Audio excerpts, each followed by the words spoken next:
When Vivian Hale walked into her studio for the last time, the only thing her husband had left behind was the potter's wheel. Not out of sentiment. Gerald just didn't see the point of moving it. She was 62. The marriage was over.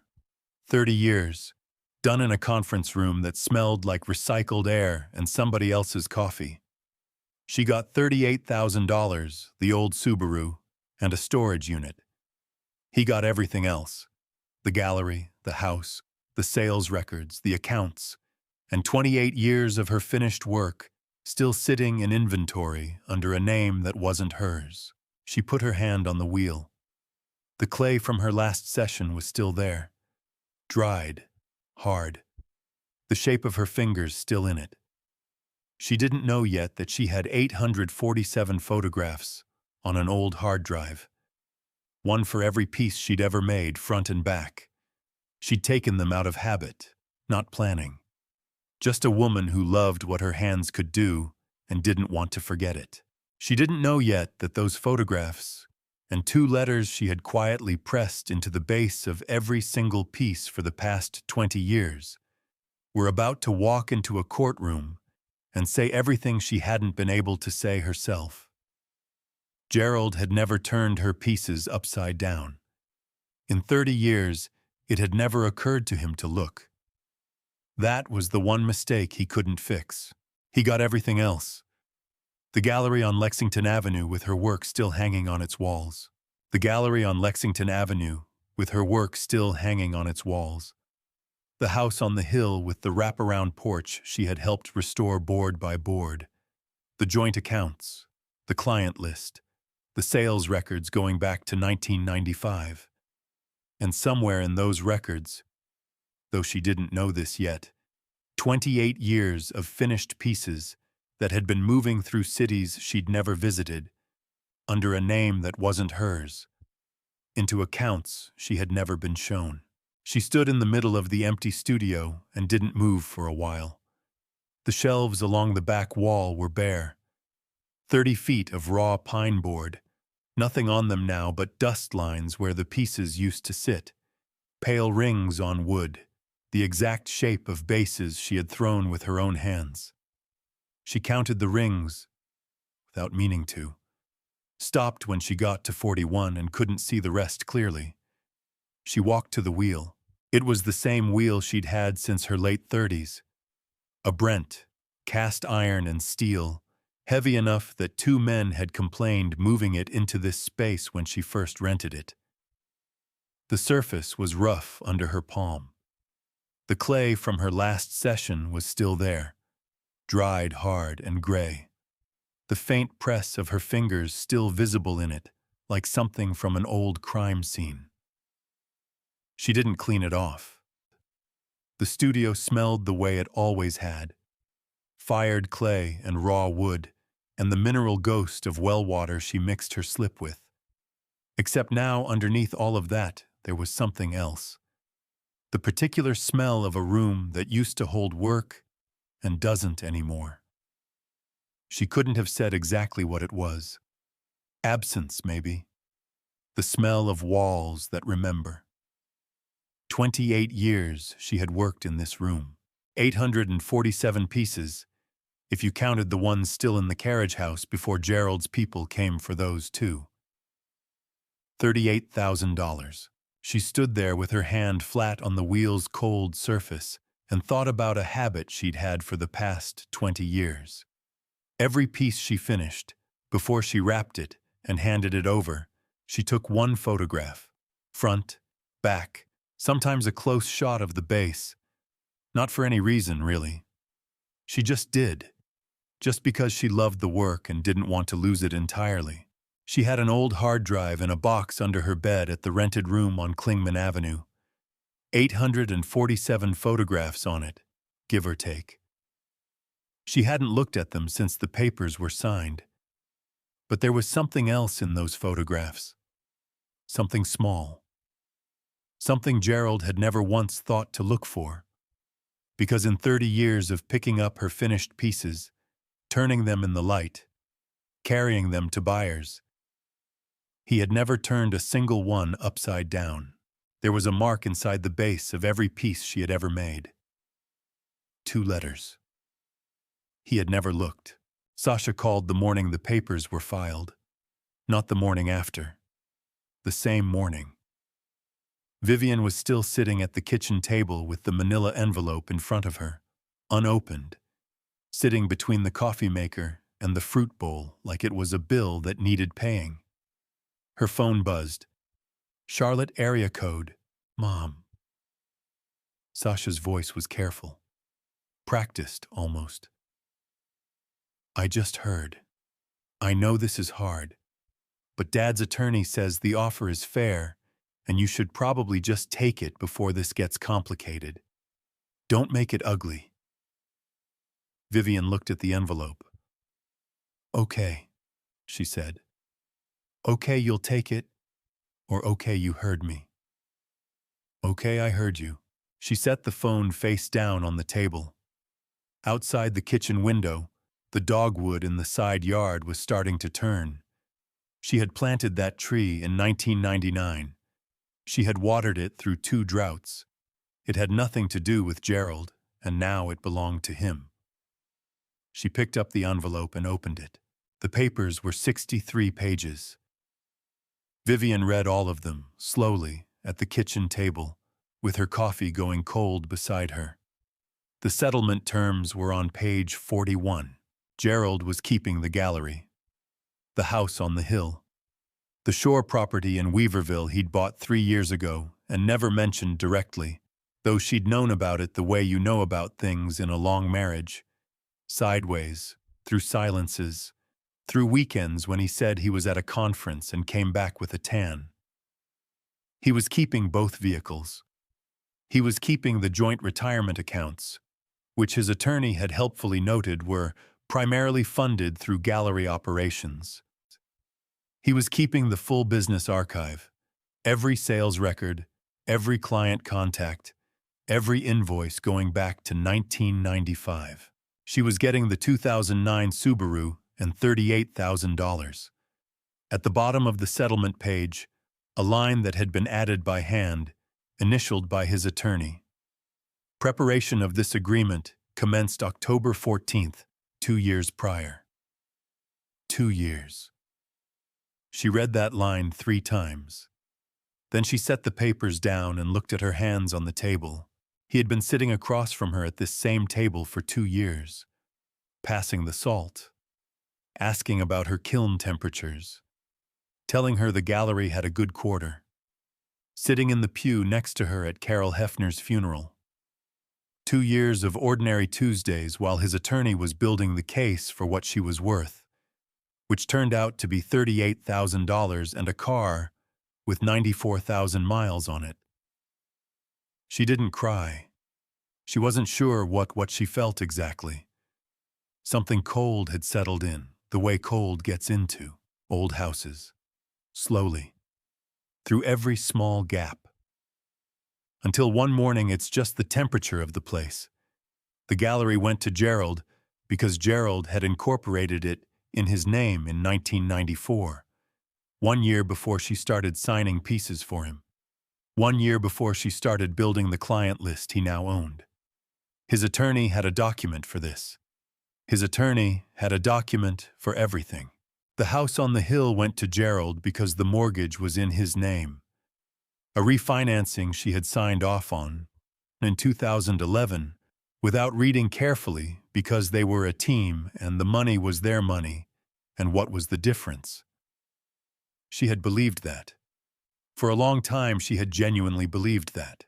The joint accounts went to Gerald because the joint accounts, it turned out, held very little. The money had been moving somewhere else for a while. His attorney didn't say where.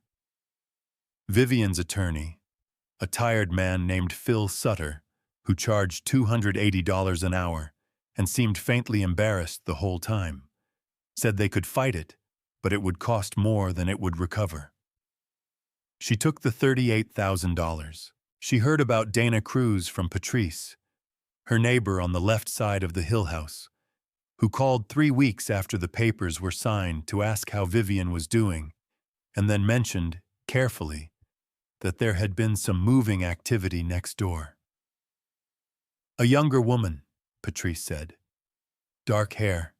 She's been there since Tuesday. Vivian thanked her and hung up. Dana Cruz was 34 years old. She had started at the gallery 6 years ago as an assistant, scheduling, client correspondence, the careful wrapping and crating of finished pieces for transport. Vivian had trained her on the wrapping herself. Bubble wrap first, then craft paper, then the wooden crate with the foam corners. You have to think about how it lands, Vivian had told her. It's going to get thrown around. You have to pack it like you know that. Donna had been a good student. Vivian stood at the sink for a while, after hanging up with Patrice. The kitchen in the Hill House was hers for 4 more days. She washed a mug she'd already washed once. Then she looked out the window at the dogwood she had planted in 1999. She left it. The room on Klingman Avenue in West Asheville cost $650 a month. It was on the second floor of a house owned by a man named Terry, who replaced the furnace filter once a year, whether it needed it or not, and left notes taped to the recycling bins about what goes where. The window faced a parking lot. There was a small kitchen, a bathroom with a shower head that dripped, and enough space for a bed, a dresser, and the cedar trunk she'd brought from the Hill House. No studio, no kiln, no workbench, no shelves, no bag of reclaimed clay sitting in the corner, ready for a slow morning. She made coffee in the mornings and sat at the window and looked at the parking lot. Somebody had painted a mural on the wall of the building opposite. Mountains, a river, stylized birds. It was well done. She found herself studying the brushwork some mornings, the way a person studies anything when their hands aren't occupied. Her hands had been occupied every day for 40 years. She would pick up a mug and hold it and feel the weight of it, and her fingers would move, slightly, the way fingers move when they're remembering something the rest of the body has forgotten. She caught herself doing it over the sink once, her hands turning nothing, shaping nothing, just moving through the muscle memory of a thing she no longer had access to. She put her hands in her lap and looked at them. They were potter's hands, wide-palmed, the knuckles a little thick, the skin on the pads of her fingers rough in the specific way that comes from years of wet clay and kiln heat. They were not decorative hands. They were hands that knew how to do something. She sat at the window with her hands open in her lap and looked at them the way you look at tools you no longer know how to use. But here is what Gerald never knew about Vivian Hale, or Vivian May Combs, as she was called before she signed his contracts. She grew up in Spruce Pine, North Carolina, which is not a town most people outside the state could find on a map, but which sits in the Blue Ridge Mountains on top of some of the finest kaolin deposits in the country. The clay there is different from clay anywhere else, whiter, smoother, with a particular density that potters who've worked it once tend to spend the rest of their careers trying to find again somewhere else and never quite managing. Her grandmother, Dora Combs, made pottery in a small shed behind the house on Ledger Road. Functional work mostly, bowls, pitchers, the occasional vase, fired in a wood kiln she'd built herself from salvaged brick. Vivian's mother had learned at that same wheel. By the time Vivian was old enough to stand at the workbench, there were 3 generations of the same clay smell in that shed, layered into the wood like smoke. She was 9 years old, the first time her grandmother put her hands on the wheel. She remembers the weight of the wet clay, the way it wanted to go its own direction until you found the center, and then the way it suddenly gave, not collapsed, just yielded, like something that had been waiting to be asked. Her grandmother's hands over hers, not steering, just steadying. "Feel for the middle," Dora said. "It'll tell you when you've got it." She's been feeling for the middle ever since. She got a full scholarship to the Penland School of Crafts at 22. Drove up the mountain in a truck with 2 bags and a set of used tools her mother had wrapped in a dish towel. Spent 2 years there learning from people who had given their whole lives to making things by hand, which suited her fine because she had never wanted to do anything else. At 24, the Appalachian Craft Museum in Asheville purchased one of her pieces for their permanent collection. A simple bowl, wide mouth, thin walls, the ash-blue glaze she'd been developing for 3 years from a formula she'd worked out herself using local wood ash and feldspar.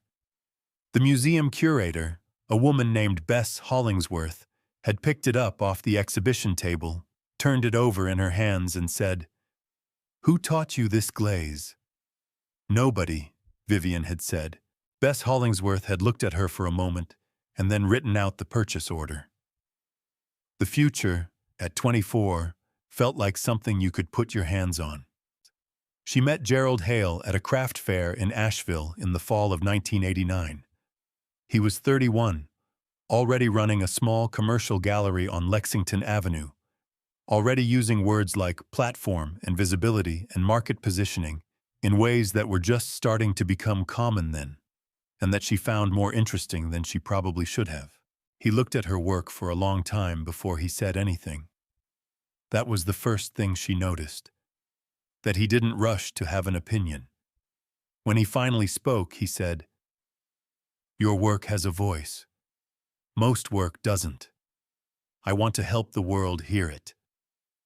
She was 25 years old. Nobody had ever said that to her before. They married in 1991. That same year, she signed the representation agreement. 12 pages, standard language, exclusive rights to represent and sell her work through Hale Gallery and any affiliated entities. She read most of it, not all of it. She trusted him. And more than that, she was 27 years old, and someone had told her her work had a voice, and she was 27 years old, and someone had finally said the right thing about her work. She signed. Year 1. Her name on everything.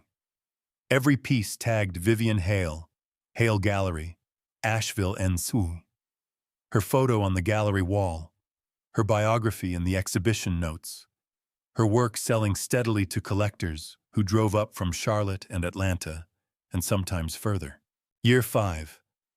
Gerald came home one evening and mentioned over dinner that he'd been thinking about market saturation, about how flooding one channel with a single name could flatten prices over time. He'd set up a secondary outlet, V Creek Studio, for pieces that didn't fit the main gallery's profile. Nothing to worry about. Good business practice, actually. She'd nodded. It had made sense. Year 10. The business had grown enough that the bookkeeping had gotten complicated. Gerald suggested separate accounts for separate revenue streams. Cleaner, easier to track, better for taxes. He handled the numbers. She handled the work. That was how they'd always divided it, and it had always worked fine. She'd signed the paperwork without sitting down with an accountant first, because they were a team, and the money was their money, and what was the difference? Year 20. She had no idea how many pieces had moved through V Creek Studio. She had never been shown the account.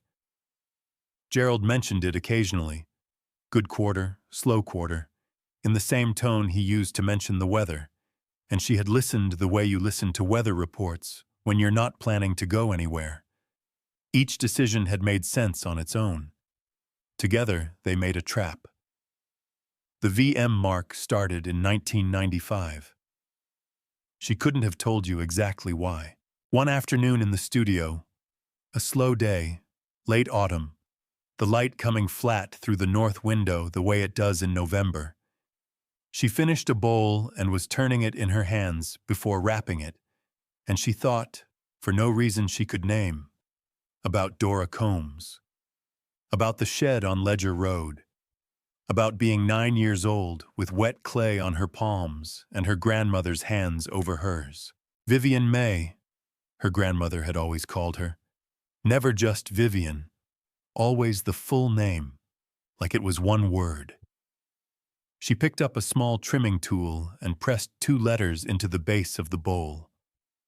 Light. Small enough that you'd miss them if you weren't looking.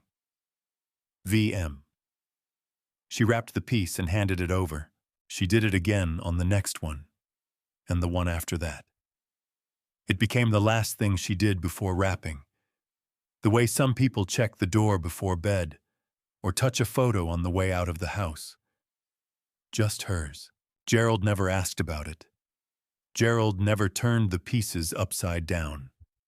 He picked them up from the front, looked at them from above, assessed the glaze and the form and the likely price point, and set them back down. He looked at her work the way a man looks at inventory, for what it's worth, not for what it remembers. She had not done it to protect herself. She had not done it because she suspected anything. She had done it the way you hum a song without knowing why, and those 2 small letters would turn out to be the truest thing she kept. Nora Espinoza knocked on a Tuesday morning with a jar of bean soup in one hand and a question Vivian hadn't been asked in months. She was 58, short, with the kind of hands that give a potter away immediately, wide across the palm, the skin on the fingers thickened in that particular way that comes from years of wet clay and kiln heat. She lived 2 blocks over on Klingman, in a house with a wood-fired kiln in the backyard that Vivian had noticed on her walks but never thought much about. "I recognized you from the Penland show in 2019, Nora said, standing in the doorway with the soup. "I've followed your work a long time. I just wondered—" She stopped, started again. "Why are you living here?" Vivian looked at her for a moment. Nobody had asked her that. Sasha had told her what to do. Phil Sutter had told her what she could and couldn't fight for. The man at the storage unit had told her the monthly rate. But nobody had looked at her and asked a question that assumed she was someone worth asking about. "It's a long story," Vivian said. "I've got soup," Nora said. Vivian opened the door. They didn't talk much that first morning. Nora ate half the soup herself and didn't ask follow-up questions and didn't fill the silence with reassurance, which Vivian appreciated more than she would have been able to explain. Before she left, Nora mentioned she had a small studio in the house, a converted back bedroom, nothing fancy, and that Vivian was welcome to use the wheel any time if she needed to keep her hands moving.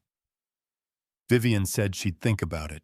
She thought about it for 3 days and then showed up on a Thursday afternoon with her own apron. Nora handed her a bag of reclaimed clay without comment and went back to her own work at the other end of the room. They worked in the same space for 2 hours without talking. It was the best Vivian had felt since October. 3 weeks later, on a Sunday evening, Vivian's phone buzzed with a text from Nora. No message, just a link. She clicked it. A gallery website, Charleston, South Carolina. The page was titled New Arrivals, Studio Ceramics. 7 pieces listed. The name on each one, V Creek Studio. Artist, anonymous by request. The asking price on the first piece was $4,200. Vivian sat down on the edge of her bed. She knew the piece. She knew it without reading the description, without looking at the dimensions, without doing anything except seeing the photograph. The curve of the lip, a particular outward roll she'd developed around 2009 that she'd never seen anyone else use quite the same way. The wall thickness, visible even in the photograph. She could feel the weight of it from here, the specific heft of that much clay at that particular height. And the glaze, the ash blue, her formula, the one she'd spent 3 years working out from local wood ash and feldspar, the one she had never written down and never shared with anyone. She scrolled through all 7 pieces, all hers, no question. She would have known them in a dark room. She sat on the edge of the bed for a while. Then she got down on her knees and pulled the cardboard box out from underneath it. The hard drive was at the bottom of the box, under a dish towel and a paperback she'd been meaning to finish since 2018. It was a small black rectangle, nothing much to look at. She'd bought it at a Radio Shack that had since closed, sometime around 2001, because she'd started worrying she would forget what her pieces looked like once they were gone. Not for any legal reason, not because she suspected anything. She just loved the work and didn't want to lose it entirely. One photograph of each piece, front, back, sometimes the base, before she wrapped it and handed it over to Gerald. She plugged it into her laptop. It took a moment to load. Then the folder opened. 847 photographs, organized by year, because she'd been that kind of careful without ever intending to be. The timestamps were there. Date, time, down to the minute. And in the close-up shots, the ones she'd taken of the base before wrapping, she could see it clearly. VM small, pressed into the clay just above the foot ring. Every single piece. She sat looking at the screen for a long time. Then she texted Nora. "Can I come over tonight? Bring your laptop." They sat at Nora's kitchen table from 9 in the evening until past 2 in the morning. The two laptops open between them, cross-referencing photographs against gallery listings. Vivian would find a piece in a listing. Nora would pull up the corresponding photograph from the hard drive. They would look at the curve, the glaze, the proportions. Then Vivian would nod, and Nora would write down the gallery name and the asking price in a spiral notebook she'd found in a kitchen drawer. Charleston, Savannah, Atlanta, Nashville, New York. Not 7 pieces. Not a few pieces on the side. 340 pieces over 20 years, across 5 cities, all under the name V Creek Studio, all listed as anonymous by request, all sold through channels she had never seen. None of it through the gallery she had helped build. None of it under her name. The dollar amounts in the notebook added up past $400,000 before Nora's pencil stopped moving. Vivian didn't cry. She had thought, when she started pulling pieces from the search results and recognizing them, that she might. But it wasn't grief that came. It was something colder.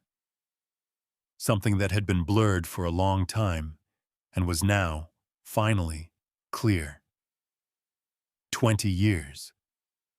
She had been in the next room the whole time. Nora closed her notebook and set her pencil down and didn't say anything for a while. The kitchen clock ticked. Outside, a car went past on Klingman. "What do you want to do?" Nora finally said. Vivian looked at the number at the bottom of the page. "I want to talk to a lawyer," she said. She didn't cry. She just sat there in Nora's kitchen at 2 in the morning, looking at the names of cities she had never visited, where her hands had been, without her. Marcus Webb had a cluttered desk, a good memory for dates, and the particular patience of someone who had grown up watching his father smooth wood until it told the truth. His office was on the 3rd floor of a building on Merriman Avenue. Small, the kind of small that comes from choosing work over square footage, with file boxes stacked along one wall and a window that looked out onto a parking deck. He had graduated from UNC Law School 11 years ago and had spent most of those years doing work that other attorneys found too narrow. The rights of craftspeople, visual artists, the people who made things with their hands and then discovered, sometimes decades later, that the arrangements they'd signed were not what they'd understood them to be. Nora had called him on a Monday. He had fit Vivian in on Wednesday. She sat across from him for 90 minutes and told him everything, starting with 1991 and ending with the spiral notebook from Nora's kitchen drawer. She brought the hard drive. She brought the notebook. She brought the folder of gallery links Nora had printed out the morning after their late night. Marcus Webb did not check his phone. He did not look at the clock. He asked 4 questions, all of them specific, and wrote the answers down in a narrow legal pad with a mechanical pencil that clicked when he advanced it. When she finished, he set the pencil down. "Mrs. Hale," he said, "what your husband did has a name. It's called art fraud. And you have more evidence than most cases I've ever seen walk through that door." Vivian had been holding herself together carefully for the entire 90 minutes. She heard the word fraud. Something loosened. They worked out of Nora's studio for the next 3 weeks. Marcus came every Tuesday and Thursday. By the end of the second week, he had a timeline taped to the studio wall. 20 years, every sale, every city, every dollar amount. It ran the full length of the wall and then some. Nora had a contact at Appalachian State, Dr. Patricia Wu, who ran the ceramics program and had published work on the forensic analysis of hand-built pottery. Marcus called her on a Thursday afternoon. She drove up from Boone the following Saturday with a loupe and a portable lamp and spent 4 hours examining photographs of the interior clay walls in the pieces they'd identified. She confirmed what Vivian already knew in her hands. The placement technique is consistent across every piece going back to 2001, Dr. Wu said, sitting at Nora's kitchen table with the photographs spread in front of her. The specific way the index finger loads pressure on the upstroke, it's like a signature, not the VM mark. The clay itself, nobody else throws exactly this way. She said she would put that in writing. The estimated financial damage when Marcus finished his calculations came to $412,000. He wrote the number on a yellow sticky note and put it in the center of the timeline. They all looked at it for a moment. Then Vivian went back to sorting photographs. Gerald called on a Friday morning, 3 weeks after Vivian had retained Marcus. She was in Nora's studio when her phone rang. She looked at the screen, stepped outside onto the back porch, where the wood-fired kiln sat cold and quiet under its tarp. "Jeannie." His voice was the same as it had always been. Even, measured, the voice of a man who had never in his life felt the need to raise it. "I've heard you've retained an attorney. I wanted to reach out directly before this gets any further along." "All right," Vivian said. "V Creek Studio is a separate business entity. I incorporated it in 2003. It has its own tax filings, its own operating history, its own client relationships that I built. You were represented talent under the original 1991 agreement. Not a business partner, not a co-owner. I have documentation going back 30 years that makes that clear." He paused. "I think if you sat down with a good accountant and really looked at what the representation agreement provided for you, the gallery exposure, the client access, the market positioning, you'd find the arrangement was more than fair. I genuinely believe that." Vivian stood on the back porch and looked at the cold kiln. She had heard that voice for 30 years. It was the voice of a man explaining the weather. Not angry, not worried, just explaining. The way you explain something to someone who has misunderstood through no particular fault of their own. Patient, reasonable, completely unable to locate the problem. She said, "I'll have my attorney be in touch." She hung up and went back inside. Marcus read the 1991 representation agreement the same afternoon. He read it twice, made notes in the margin, and didn't call until the following morning. When he did, his voice was quieter than usual. "I have to be honest with you," he said. "Last night I thought he might actually have this.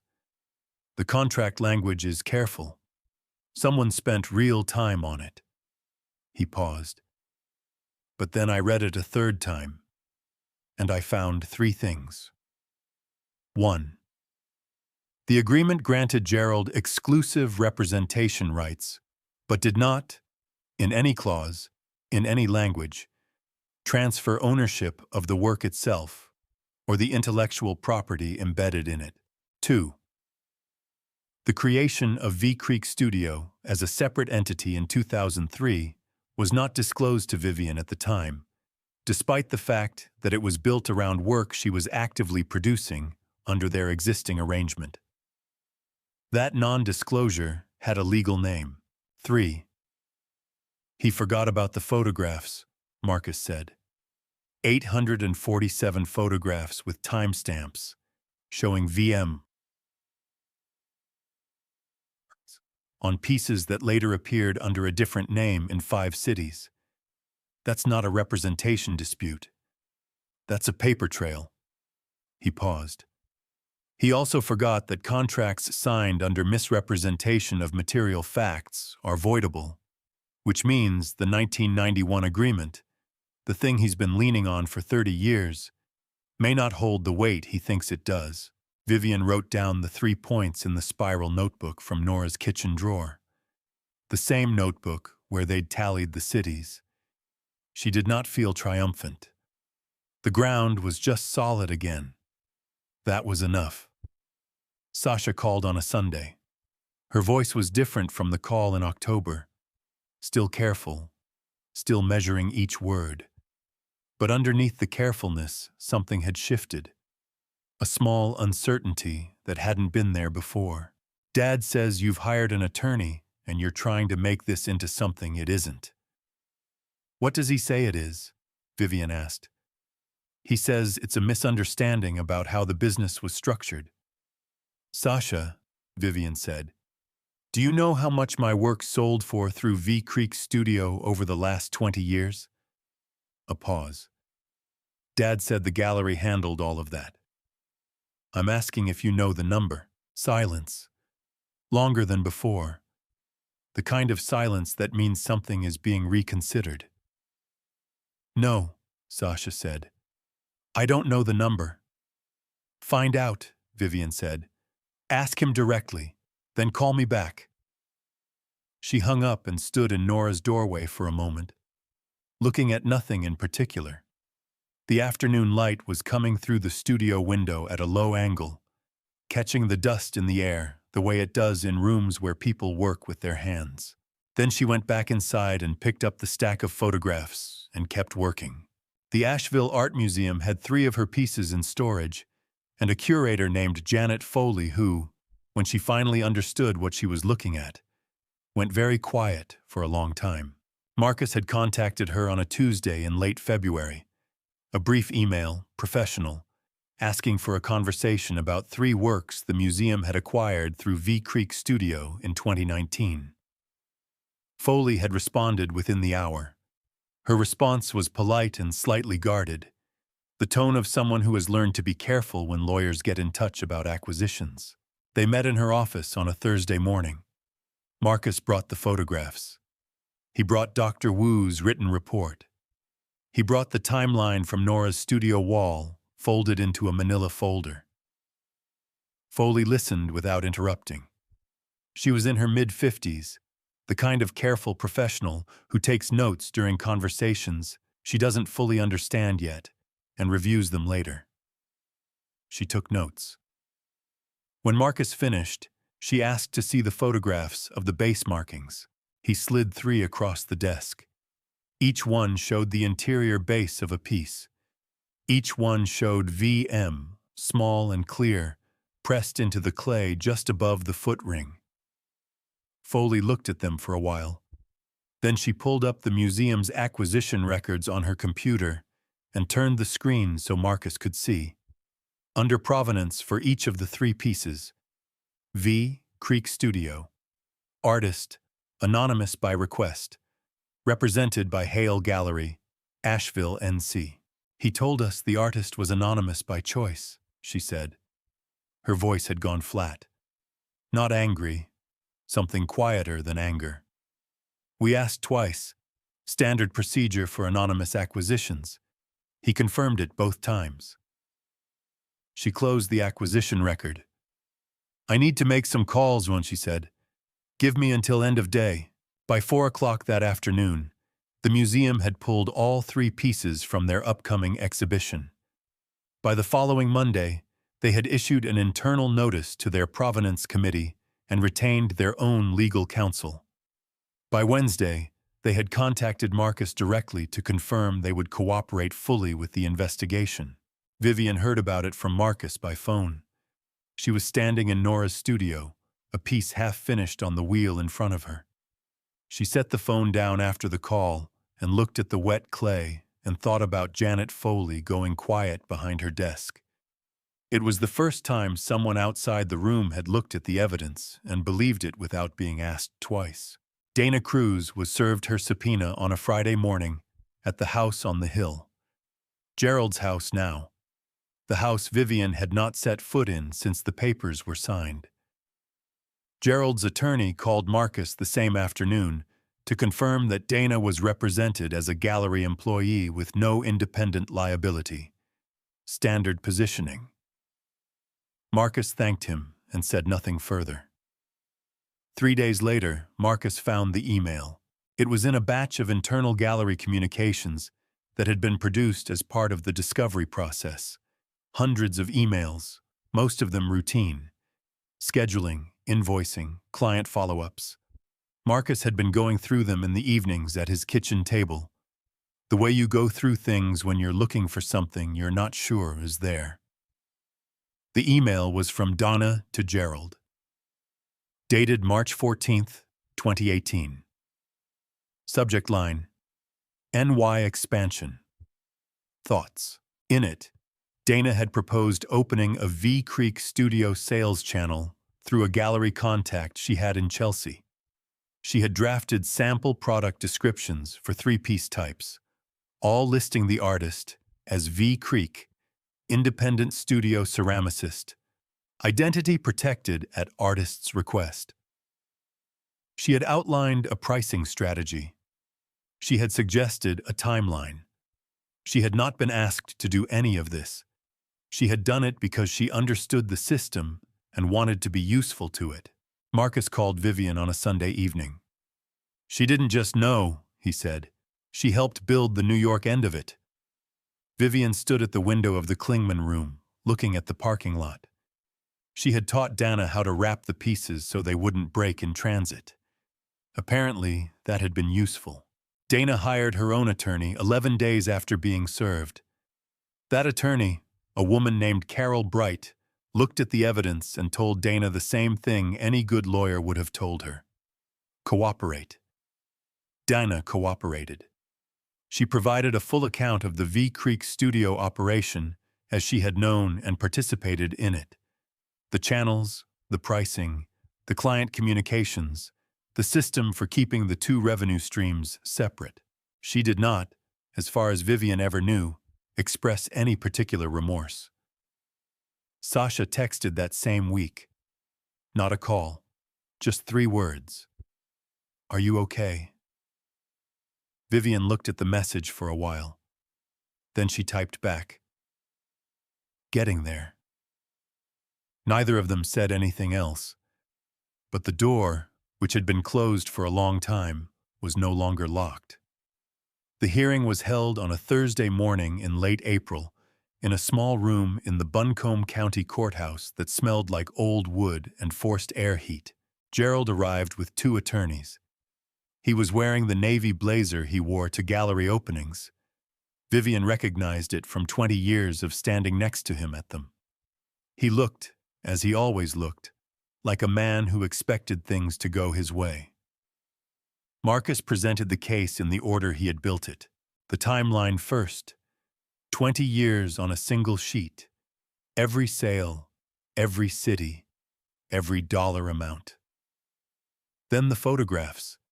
847 of them, organized by year, each one time-stamped, each one showing the curve and the glaze and, in the close shots, the mark. Then Dr. Wu's report, 12 pages, precise, concluding that the fingerprint evidence in the clay walls was consistent across all identified pieces and consistent with a single maker's distinctive hand technique. Then Dana's emails. Gerald's attorneys objected twice during the presentation. Both objections were noted and set aside. Then Marcus reached into the bag he'd brought and set a ceramic piece on the table. It was a wide-mouthed bowl, ash blue glaze, made in 2011. One of the pieces the Asheville Art Museum had pulled from their storage. Marcus had borrowed it for the hearing with the museum's written permission. He picked it up, turned it upside down, set it under the portable magnifying lamp he'd placed at the end of the table at the start of the hearing. The room was quiet. Under the lamp, inside the base of the bowl, 2 letters showed clearly in the clay. VM small, pressed in with a trimming tool, lightly, the way you mark something that belongs to you when you're not sure anyone will ever think to look. Gerald Hale said nothing. He looked at the bowl for a moment. Then he looked at the table in front of him. His attorneys leaned in and spoke quietly, and he listened and nodded slightly, the nod of a man receiving information he has already understood. He did not speak for the remainder of the hearing. Vivian sat across the room and watched him not speak.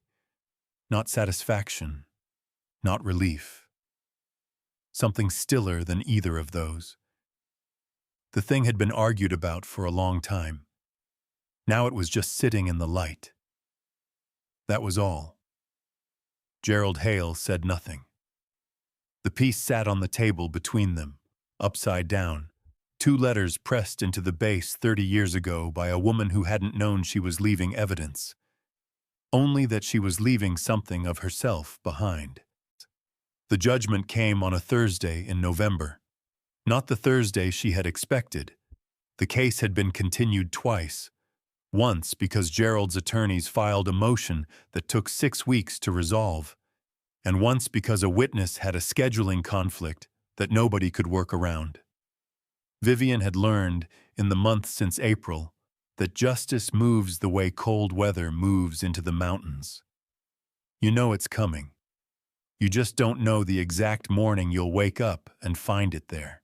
The courtroom was small and smelled like old carpet, and the particular kind of heat that comes from a system working harder than it should. The judge was a woman in her 60s named Patricia Odom, who had clearly heard a great many things in that room, and who read the judgment in a level voice that did not editorialize. Gerald Hale was found guilty on 2 counts: art fraud, intellectual property theft, restitution, $285,000, drawn from the frozen V Creek studio accounts that Marcus had moved to have seized 4 months earlier. Hale Fine Arts Gallery would surrender its operating license pending a full financial audit. Dana Cruz, fined 2 years probation. Vivian sat in the second row and listened to her name read into the record. Vivian May Hale, original creator and sole intellectual property holder, and felt the particular weight of a thing that has been true for 30 years, finally being stated out loud in a room where it could not be argued with. Not $412,000. Not everything. But her name on the judgment. In the record. In the building. That part nobody could take back. Renata James had been covering the case for the Asheville Citizen-Times since July. A young reporter, 32, who had called Marcus's office on a Tuesday afternoon after seeing the museum's public notice and had been following the story carefully ever since. She had interviewed Vivian twice, both times at Nora's kitchen table, and had asked questions that suggested she understood what she was actually writing about, which was not only a fraud case but something older and harder to name. The piece ran on the Sunday after the judgment. The headline was, "The Woman Behind V Creek Studio, 30 Years of Art, Zero Credit." It was a long piece. It started with the wheel, the one Gerald had left behind, the one still sitting in Nora's studio now because Vivian used it on Tuesday mornings. It ended with the bowl in the courtroom. In between, it told the story the way stories like this need to be told. Slowly, with the names of cities, with the dollar amounts, with the specific details that make a thing real instead of general. It named Gerald. It quoted from the court documents. It quoted Dr. Wu. It quoted Marcus. And it quoted Nora, who said, in its entirety, "She showed up at my door and she was still a potter. Some people lose that. She didn't." The piece was shared widely in the craft and ceramics world. Galleries, collectors, schools. Penland called on a Monday morning. The director herself, asking if Vivian would consider coming back as an artist in residence the following summer. Vivian said she would think about it. She thought about it for one day and then called back and said yes. Sasha arrived on a Saturday, 8 days after the judgment. No call ahead. Vivian was in Nora's studio when she heard a knock at the front door. A particular knock, 3 times. The same rhythm Sasha had used since she was a child, knocking on Vivian's studio door back on the hill. She had not noticed until this moment that she had remembered it. Sasha was standing on the porch, in a coat Vivian didn't recognize, holding her keys in both hands the way people hold things when they're not sure what to do with themselves. "I found out the number," Sasha said. Vivian waited. $412,000. Sasha's voice was careful and quiet, and underneath the carefulness, something had broken open, just enough to show. "I asked him directly, like you said. He told me it was complicated. I asked again. He told me the arrangement had been legal and fair. I asked him to show me the accounts." She stopped. He couldn't. The morning light was coming through the porch boards in thin lines. A car went past on Klingman. Somewhere down the block, someone was running a leaf blower. "I told you to settle," Sasha said. "I told you not to make it ugly. I said that to you the morning the papers came, and I've thought about it every day since the judgment." She looked up. "I'm sorry, Mom. I'm so sorry." Vivian looked at her daughter standing there with her keys in both hands. 3 hours from Charlotte. No call ahead. She stepped back from the door. "Come in," she said. "Mind the step." It was not forgiveness completed. It was forgiveness begun. Those are different things. Sasha came in. Vivian put the kettle on. Neither of them said anything for a while, and the quiet between them was not the quiet of the last 3 years. Cold, managed, full of things not said. It was the other kind. The kind that means 2 people are in the same room, and it is all right to be there. Outside, the November light came through Nora's kitchen window, the way light comes through in rooms where work gets done. It was enough. For now, it was enough. The show opened on a Saturday in May, and the first thing Vivian did when she walked into the museum was go directly to the piece she had made in 1994 and crouch down and look at the base. The bowl had come back through the museum's own recovery process. Janet Foley had tracked it to a private collector in Greenville, who had purchased it through V Creek Studio in 2017, and who, when contacted, had agreed without much argument to return it. It had arrived at the museum in a wooden crate with proper foam corners. Someone had packed it well. Vivian crouched on the gallery floor in her good clothes and looked at the base of the bowl under the exhibition lighting. Vaum. Still there. 30 years in, pressed into the clay by a woman who had not known what she was doing or why, who had only known that the name she'd been given at birth, by a grandmother who always used both words, always Vivian May, never just one, was worth keeping somewhere that could not be taken. On the wall above the bowl, in the clean sans serif font the museum used for all its labels, Vivian May Hale, stoneware with ash blue glaze, 1994. No gallery name. No represented by. No anonymous by request. Just her. She stayed crouched there longer than she needed to. A museum guard noticed and started toward her, then stopped. Let her be. She stood up. She looked at the wall. Then she went to find Nora, who was standing at the wine table eating a cube of cheese and talking to Janet Foley about kiln temperatures. And she said, "Thank you for coming." And Nora said, "Where else would I be?" Pale Creek Pottery opened 4 months later in a rented space on the main street of Spruce Pine. 2 rooms, a small bathroom, and a back area with enough room for 3 wheels and a small electric kiln to start. The building had been a hardware store in a previous life and still had the original wood floors, wide pine boards worn smooth in the places where people had stood longest. The kaolin in the hills outside town was the same kaolin it had always been. Vivian had driven up the week before the lease signing and parked at the edge of the road and walked out into a field where the clay deposits ran close to the surface and crouched down and pressed her fingers into the earth. It was cooler than she remembered, smoother. The particular density of it, heavier than most clays, more patient, settling into the lines of her palm like something that recognized her. She signed the lease the following Thursday. 8 students per session. Priority for women over 50. No experience required. Only hands and the willingness to use them. Nora drove up from Asheville to co-teach the first 3 sessions, and then kept coming because, as she told Vivian on a Tuesday morning over coffee, "I forgot how much I like teaching people who have given up thinking they can learn anything new." On the opening day, Vivian's daughter was there. Sasha had driven up from Charlotte the night before and slept on the narrow cot in the back room, which was not comfortable, and had not complained about it. She helped set up chairs. She filled water jugs. She arranged the reclaimed clay bags along the wall the way Vivian told her to. Heavy ones on the bottom, always.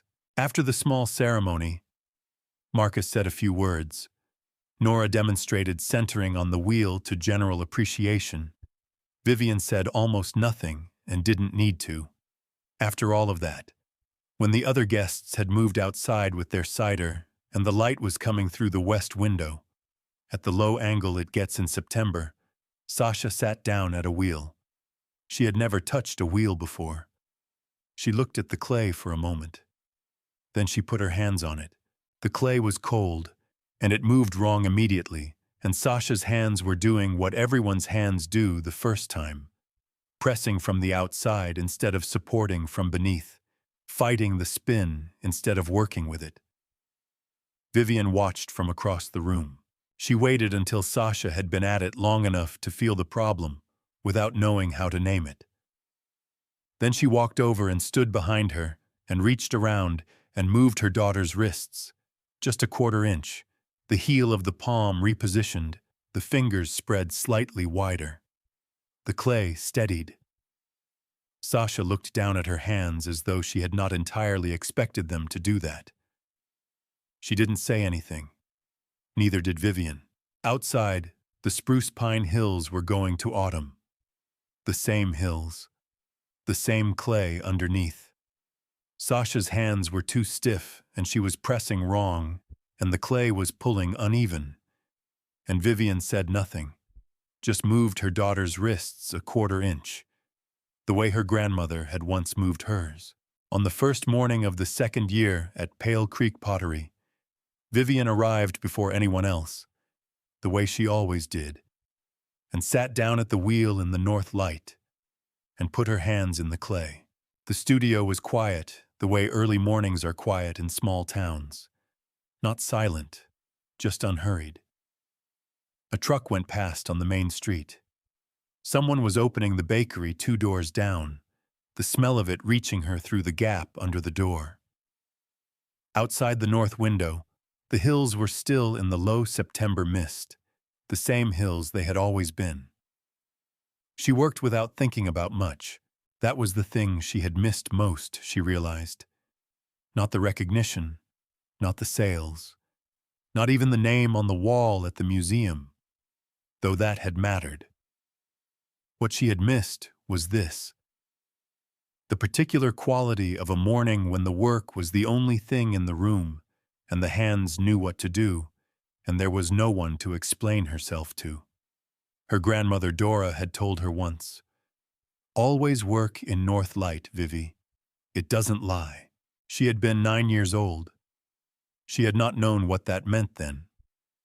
She understood it now, not as a lesson about light, but as a lesson about the conditions under which a person can see clearly. Some things can only be seen when the light comes in straight and even and doesn't flatter anything. She had seen clearly in the end. It had taken 63 years and cost more than she would wish on anyone, but she had gotten there. Gerald had taken a great deal. He had taken $412,000, or most of it, the part the courts could trace and freeze and return. He had taken 28 years of her name off her own work. He had taken the years she had spent believing the arrangement was fair, which were not years she could have back. But there was something he had not taken, because it was not the kind of thing that can be taken. He had never been able to explain, in any document, any contract, any filing, how her hands moved in clay. The specific pressure of her index finger on the upstroke, the way she loaded the wall from the inside, the particular patience in her throwing that Dr. Patricia Wu had described in 12 precise pages and that a courtroom had accepted as proof of authorship. You cannot forge a hand.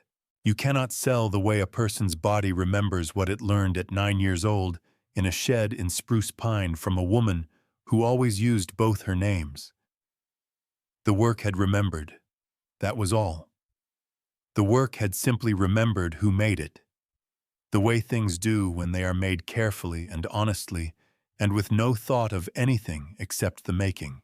She pressed her thumbs into the clay and opened the floor of the bowl and felt the walls come up and thought about nothing in particular, and everything was, for this hour, exactly as it should be. The knock came at 8:10, 3 times, unhurried. Vivian wiped her hands on her apron and stood up. The woman on the step was 67 years old. She was wearing a fleece jacket, the color of pine needles, and holding her own hands in front of her, clasped together lightly, the way people hold their hands when they are not sure what will be asked of them next. She had driven 40 minutes from Burnsville. Her name was Loretta. She had signed up for the Tuesday session 3 weeks ago and had called to confirm twice, which Vivian had noted because it meant she was serious or nervous, or both.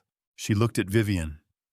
Then she looked past her into the studio, at the wheels and the clay and the north light coming through the window. "I've never done this before," Loretta said. "I don't know if I can." Vivian had heard this before. She had said it herself, once, though not about pottery, about the morning she had driven a cracked Subaru north on 476 toward a town she'd never been to claim something she wasn't sure she deserved. She opened the door. The woman on the step was 67 years old and holding her own hands together like she wasn't sure what to do with them yet. Vivian knew that feeling. "Come in," she said. "We start with the hands."